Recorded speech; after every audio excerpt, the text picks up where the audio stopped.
Good morning, gardeners. It's Saturday, May 8th, and it is another gorgeous late spring day here on the southeastern coast of North Carolina, and it's that time of year again. It's time for me to do a late spring garden update. Now, last year I did a late spring garden update, and last year we had the most mild winter of my life.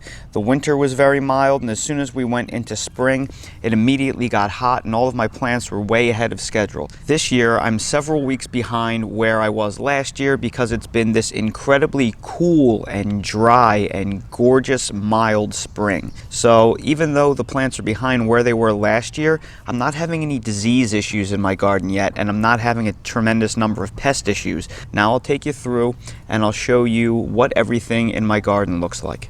And we'll start off with where I usually put my sunflowers. I did have a beautiful row of sunflowers, but we've had a bit of a rabbit issue, and rabbits came and they ate all of my sunflowers.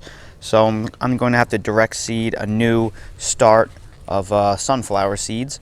Here I have my pepper plant that I overwintered last year. I showed you how to overwinter the pepper plant. I've been picking it since last October or November, and it still has some peppers on it. It needs a little bit of bloom booster fertilizer, but it's still kicking butt and doing well. And then I have my early Shallots tomato. I always like to start at least one early Determinate tomato in a container, and the production on this tomato is just off the charts. It just has dozens and dozens of tomatoes everywhere. It's a fantastic variety. It's parthenocarpic. It can be seedless without pollination. It's very early and it has delicious fruit. I've already picked a tomato off the plant, and as you can see, I have another one that's starting to flush with ripeness right now. So I should have another tomato off that plant in probably the next week. These are the quinalt strawberries that I planted last year, and my strawberry season has just been incredible. I've been picking strawberries every day for weeks, and these things are just loaded for bear. And I haven't done anything to them. I've barely fertilized them. They're just growing in compost and mulch. I don't do anything like remove flowers. I don't think that's necessary. And I've just been having great results. You know, it's tough to see because the foliage is so dense and beautiful, but I've been picking tons of strawberries every single day, and they are just delicious. The flavor is fantastic. They're so sweet. Surprisingly, the strawberries are like the one thing that Dale doesn't like. He doesn't really seem to eat them or care for them. So they are all mine, and I'm okay with having one thing that I don't have to share. Over here are the Albion strawberries that I planted this year. So these plants are only a few months old, I guess 3 months old tops, and they're still producing a lot of strawberries. Like I said, I don't prune them, I don't pinch the flowers, I don't find it necessary. They're still growing like crazy, they're still putting out fruit like crazy, and they just do really well here in North Carolina in the spring. And now we'll start with the indeterminate tomatoes that I planted first because they're the furthest along. Interplanted between the indeterminate tomatoes are rows of garlic. I plant my garlic in November, and I space the rows 2 feet apart where I know I'm going to plant my tomatoes the next year because the garlic smell helps keep pests away, and I think it really does work because I've had no pest issues. My tomatoes are starting to do really well, especially the cherries. The cherry type tomatoes are loading up with fruit. They're super sweet, and you should see these sun golds. These sun golds just look incredible. The fruit is pretty much ripe. It's ready to go just about another day or two. And the production of these sun golds it's just incredible. And the way they flower, it's really amazing. Now I just went through and I hand pollinated everything with a toothbrush, so I should see more fruit set within the next couple of weeks. We just have to hope and pray for a nice mild spring so we can get full pollination the whole month of May, because last year it got so hot so quickly. Here you can see some more fruit that's setting everywhere. This is an Arkansas Traveler. I really recommend this variety for the South. It's not the best tasting, but it's good tasting and it handles the heat well, and it still puts out good sized fruit. These are mostly heirloom varieties. They haven't really set on too hard yet, but like I said, I hand pollinated the other day, so hopefully within the next week or two things will change. I am getting some fruit set on the beefsteaks. We did get some really hot nights a couple of weeks ago, so that caused some flower drop, but it's nice and cool now, so hopefully the hand pollination will help them set on. You can see how things are looking. It's been a much cooler April than last year, so I think my tomato plants look better than they ever have, but I'm not getting quite the fruit production that I got last year when my April was warmer and more stable. Now over here I'm growing some things I've never really grown before. I'm actually growing cantaloupe this year. I've never grown them before. I'm also growing several different types of watermelon, including 2 orange watermelon, which I've never had before. In addition, I'm also growing pumpkins, which I've never grown before. So I just wanted to change it up a little bit this year. So all of my pumpkins, honeydew, and melons, they're all looking really good. Happy with the growth and the way they're coming along. Then I have some additional tomato plants that I planted later for a later harvest. They're a little bit behind the others. This tomato plant right here is an indigo blue beauty that was attacked by a borer. It bored through the vine, so it's injured. Now I did take a sucker from this plant, and I have it planted in this little greenhouse here because I'm trying to root it, make a clone of the plant. May be too late to get any fruit off the plant, but we'll see. Now I have some cucumbers over here. These are the Bite Alphas that I grow every single year. They're parthenocarpic and I absolutely love them. And for the first time I'm growing string beans. I'm growing 2 different varieties and I just grabbed them off the shelf at Walmart. They're Ferry Moore seeds, and these purple string beans that I grew, they germinated 100%. The green string beans that I grew, I planted 2 rows and only a small portion came up, so I re-sowed the rows and only a small portion of them came up. So everything that you see from in this shot right here, that came out of 1 packet of Ferry Moore seeds, so I'm pretty disappointed. I definitely got a dud, and I probably got about 20% germination, which is, it's obviously terrible. So my green string beans are not going to have a great harvest.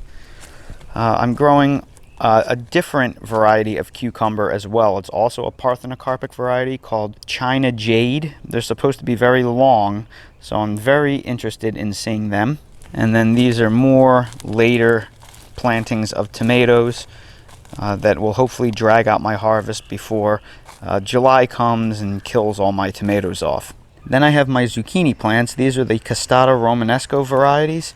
I keep hearing great things about them. They're an Italian zucchini. Can't wait to try them.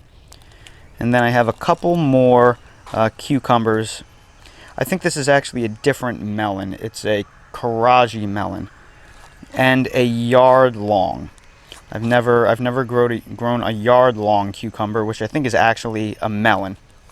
And then over here I have last couple late tomatoes, as well as a variety called Triple Crop that was actually given to me from Stan McKenzie at McKenzie Farms. So interesting sounding variety. I want to see how they do. Hopefully they're not planted too late. Then over here I have my Dwarf and Determinate tomatoes. These are all dwarfs and they look just fantastic. They're so stout and they're so green and they're starting to set on fruit really nicely. You can see some of the fruit that's starting to set under here. Really impressed by the production going on in this bed. Over here I have my Determinate varieties. I'm growing Shallots, Abu Rawan, and Bella Rosa. And then I also tried growing Florida 91. I grew a packet of seed and all 10 seeds came up and they all came up deformed. I couldn't use one single tomato plant, so I went to Walmart and I got a celebrity tomato plant that had 3 little tiny plants in them, and I separated the tomato plants and they all took and they're all growing.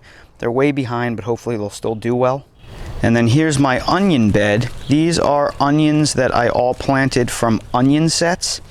I planted them in November and they're coming along very slowly. They seem to be resistant to bulbing, and that's a risk that you take when you plant onion sets. Sometimes they just don't want to bulb for you.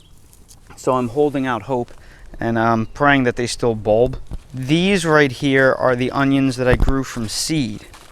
And look at these. I didn't start these from seed until January, and I didn't transplant them until February or March, and these are all bulbing like crazy. So I think from now on I'm just going to grow my onion from seed. It's faster and the results always work out 100% of the time, so it's way easier. And if you want to know why I have a hole in the middle of my bed here, none of my early Italian garlic came up. None of it. 100% of it failed, which is really disappointing, so I guess I got some bad bulbs. I still have all of my Spanish Roja, which took, so at least I have that. Then over here I have my pepper plants. They are all doing well. They are starting to flower. I think it's about time I hit them with a little bit of bloom booster fertilizer, since they're now just entering the flower stage. When you start seeing the first flowers on a couple of plants, that's generally when you want to boost the phosphorus, so I need to do that today when I'm done filming this video. Then I ran out of room in that bed, so I put some overflow peppers in here. And I have 2 eggplant. I just bought a little Ichiban eggplant from Lowe's, and it had 2 in there, so again I separated that, and I was able to turn my $4 investment into 2 plants. And then all my herbs are doing pretty well. The parsley's doing well.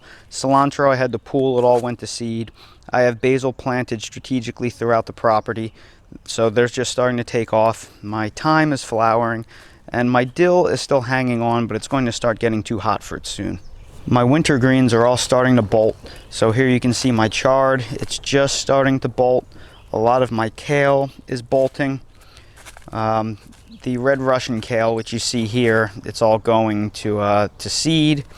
The curly kale is a little bit more resistant to bolting than the red Russian. You can see this one right here is bolting, but it's still edible. It still tastes very good, so I'm eating it intermittently.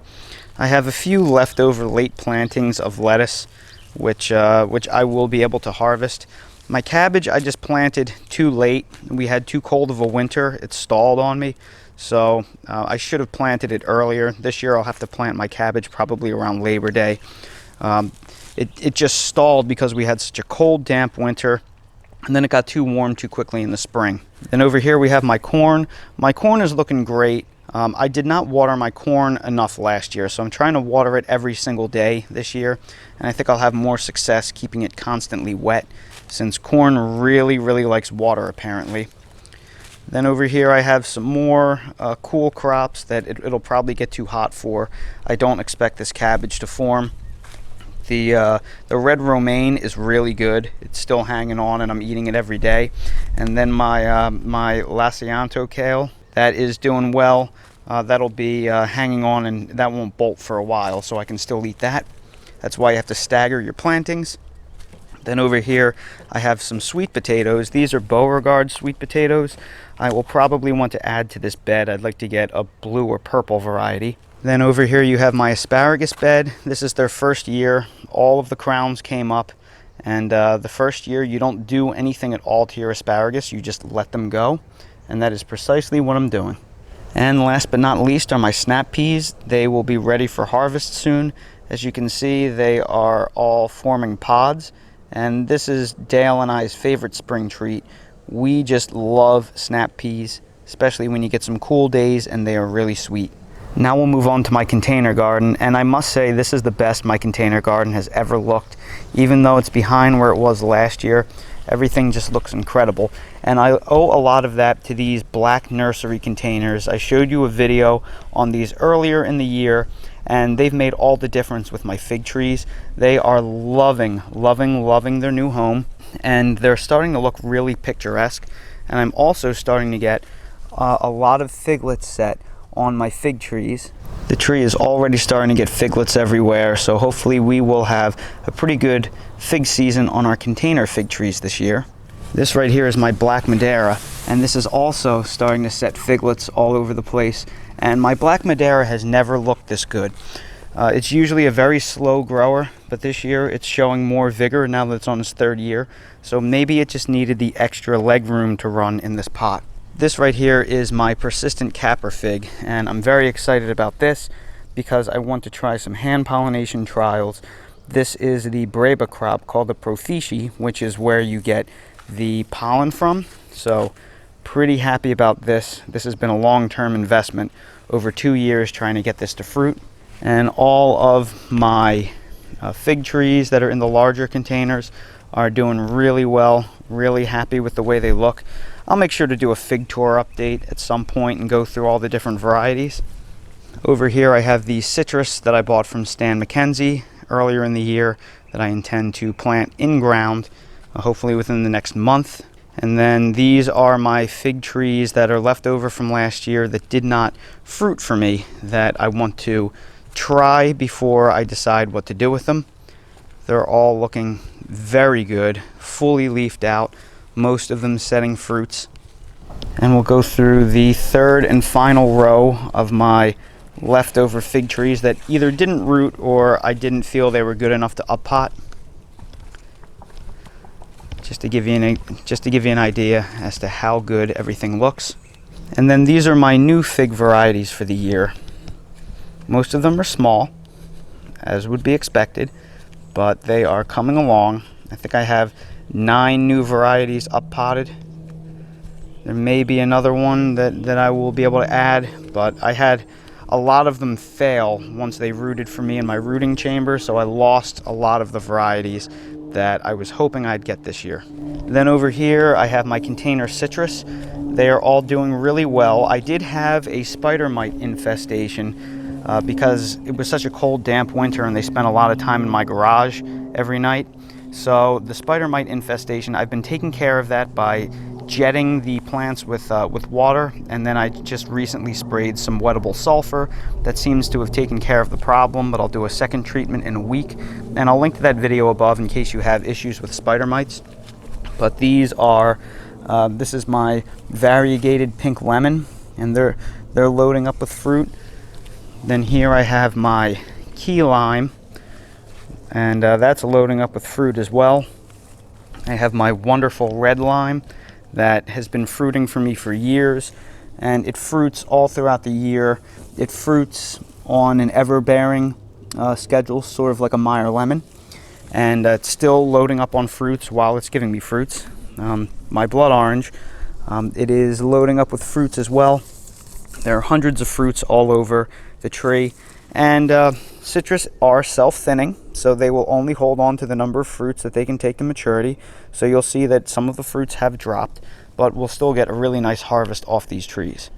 Then these here are my coffee plants that I bought on a whim from Amazon maybe 3 or 4 years ago. It was like $9 for a plug of them. So I separated them all, and now I have all of these large coffee plants before you. Now they all look really terrible, and that's because coffee plants can't tolerate really temperatures below 50 Fahrenheit. They hate it. And I have to keep them overwintered in my garage, which will get into the 40s. So the winters here really beat them up. And but they survive. They survive as long as they're not exposed to a frost or freeze. And then in the summer, they put on this new green growth.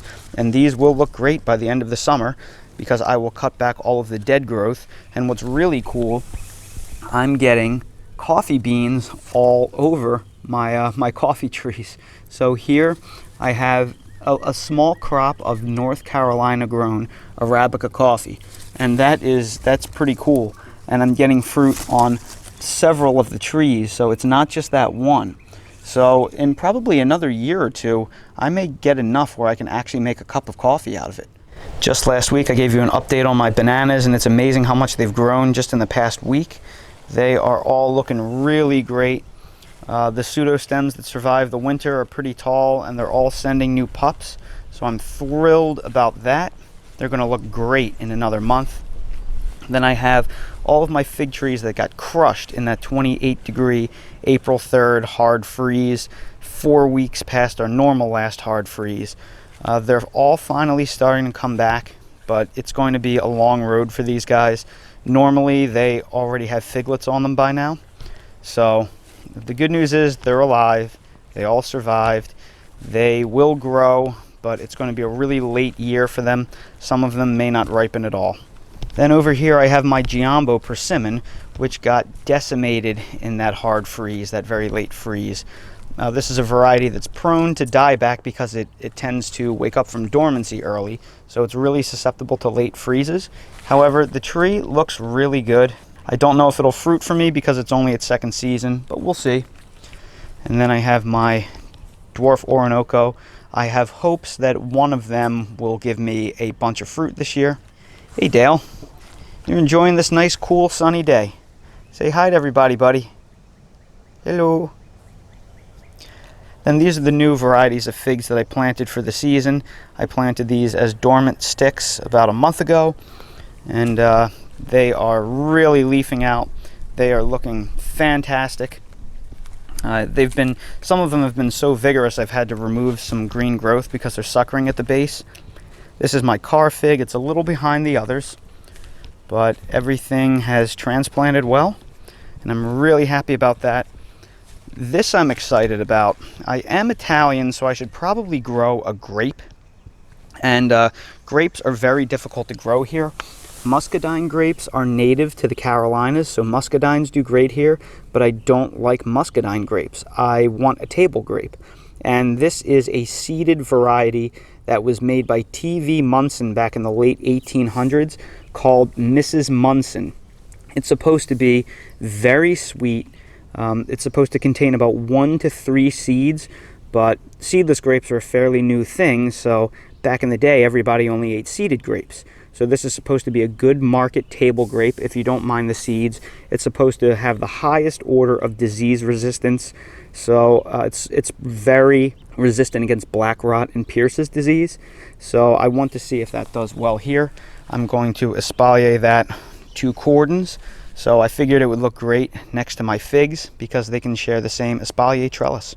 My blackberry patch is looking fantastic, and I'm incredibly excited about my Prime Arc Freedom that I planted last year. Look at the production on this thing. This thing hasn't even been in the ground for a year, and it is just loaded up with an enormous number of berries. All of those flowers, they are all going to become blackberries. The production, it's just crazy. There's just berries as far as the eye can see. And this is one of those rare berries that fruit on the New Year's wood, the primocanes. You don't have to wait for the floricanes, so you can actually prune this and keep it more compact. So I think I'm going to cut it back harder. I didn't really prune it last year, and as a result, it's just growing out of control. I have another Primark Freedom that I bought on a whim at Lowe's because it was only 10 bucks, and that one's starting to load up as well. Next to it, I have a more traditional blackberry that fruits on the previous year's wood. This is a Navajo thornless. Again, it was 10 bucks at Lowe's, so I grabbed it on a whim, and I did not prune it at all because I wanted to save all of that wood, and it looks like I'm getting some fruit set on that as well. It's flowering heavily. Here I have my Tayberry. It's not really doing anything yet. Looks like it's just starting to get the first couple of flowers, so it's probably a little bit later. So I'll be interested to see what this Tayberry does. It's a hybrid between a blackberry and a raspberry, I believe. And my raspberry is completely taking over the area. It's suckering everywhere. Hope I didn't make a mistake by planting it so close. It's setting tons of flowers. All of those flowers will be raspberries. You can see a lot of those raspberries forming right there. One of the last things to wake up in my garden were the Pawpaw Trees, and I think it's because I had this shade cloth over them. I have since lifted it about halfway.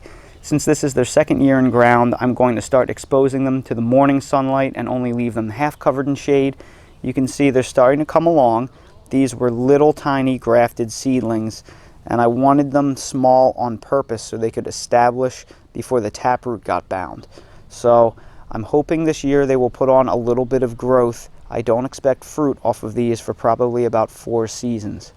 I am just blown away by the amount of new growth my Owari Satsuma has put on this year. It has doubled in size, I think, just from February. It is just flush with new growth, and it is setting fruit all over the place. Hopefully you can see that.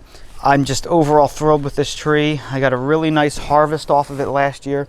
I'm hoping that it didn't overbear for me, because when these trees are young, sometimes if you get a huge harvest one season, they'll give you a smaller harvest the next. They call that alternate bearing. But it flowered for me really nicely, so I expect a decent harvest off of that this year. Then we have my Lila avocado. My Lila avocado kind of got set back. In February, when it was starting to flower, we had a forecast of 31 degrees one night, and I did not cover the tree because it's only 31 degrees and it never frosts against the house in those temperatures. Well, we actually wound up seeing 26 degrees, so it burnt off a lot of the early flowers.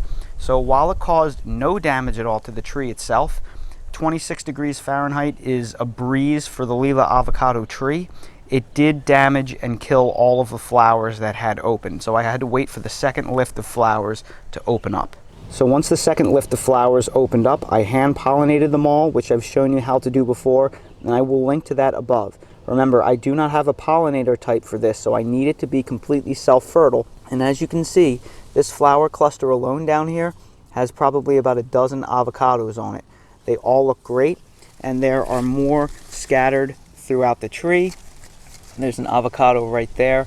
They're pretty small and you have to search for them at this point, but once the avocados get larger, I will do a follow-up video. Then next to my avocado, I have my Meyer Lemon tree, and I cannot believe how much this has grown since January. It's more than doubled in size. It's an incredible tree. And right now it's covered in wettable sulfur because I did have some spider mites, because I clustered all my citrus together and it wound up transferring the spider mite infection to my in-ground Meyer Lemon. However, the sulfur will clear it up soon. I'll have to give it another treatment. Now, this tree did flower and it did fruit for me. It only flowered a little bit and set a couple of fruits, but the fruits have dropped. You can see there's 3 fruit stems right there that have fallen off. It seems that this tree is more interested in growing roots and foliage right now. So it probably won't want to fruit heavily until next season because it's still trying to establish itself. Then over here I have my bare root blueberries that I bought last early winter, and I'm embarrassed to say I haven't even gotten to plant them yet. That's a shame because these things are just out of control setting fruit in these containers. They're just loaded. So I know that they're enjoying each other for cross-pollination. They're a mix of southern highbush and rabbit eye varieties. And the reason why I haven't planted my blueberries yet, aside from being incredibly busy, is because I've been waiting for the soil here to acidify. Back in February, I mixed in elemental sulfur prills into the soil and topped them all with pine bark nuggets, and I've been sprinkling coffee grounds in here for months, trying to acidify the soil. So they should be the soil should be pretty close to being ready. That is where my rabbit eye varieties are going to go because they need more space. Then in the smaller section, the southern highbush are going to go here. So I have another section prepared for them. Now next to it is my pineapple guava, my Feijoa tree. It's just starting to bud right now. So you can see some buds are starting to form. Now, at this point last year, it was already flowering because we had such a warm winter and a hot spring. This year, we had a very cold and damp winter and a cool spring, so it's behind. However, I expect the flowers to open up probably sometime in May. Now we'll check out the front yard garden. Here is where my ornamental blood banana is. I thought the corn may have died in the cold winter. There was no growth at all in it last week, but now I'm seeing pups pop up, so clearly it is alive and well. This right here is my dwarf Namwa banana that just last week, there was really nothing coming out of those pseudo stems, so all of that growth happened in 1 week after I filmed my banana video. Then over here I have my wonderful dwarf Orinoco bananas. I think I will get fruit off of them this season because they're doing so well. They're coming so far along so quickly. So I really expect a lot of good things out of them. And my biggest heartbreak here is my plain old Celeste fig tree. This fig tree back in the middle of March was all leafed out and looking to have a great head start for the year, and this suffered the most damage of all in that April hard freeze. It is just starting to recover now. A lot of the tips got blackened in that freeze, so I had to prune them all back. I pruned them back to where the apical buds were showing. It didn't seem to want to send auxins higher up, so I decided to just cut everything back and work with nature instead of wait for it. And once I did that, it triggered a flushing of growth. But because this variety is so early, we will get figs off of it. However, they won't be figs around Independence Day like I was hoping for. And that concludes my late spring garden update. We're definitely behind where we were last year, but everything looks healthy and coming along, so I'm not upset about that at all. I'll make sure to have another garden update follow-up in late June because that is usually when we're harvesting everything and when production is really starting to come in here in North Carolina. So everybody, I sure hope you enjoyed this video. If you did, please make sure to hit that like button, and if you haven't already subscribed to the channel, please subscribe for future updates and more videos like these. If you're curious about any of the products that I use in my garden, they are all linked in my Amazon storefront in the video description. Thank you all again so much for watching, and we hope to see all of you again on the next video.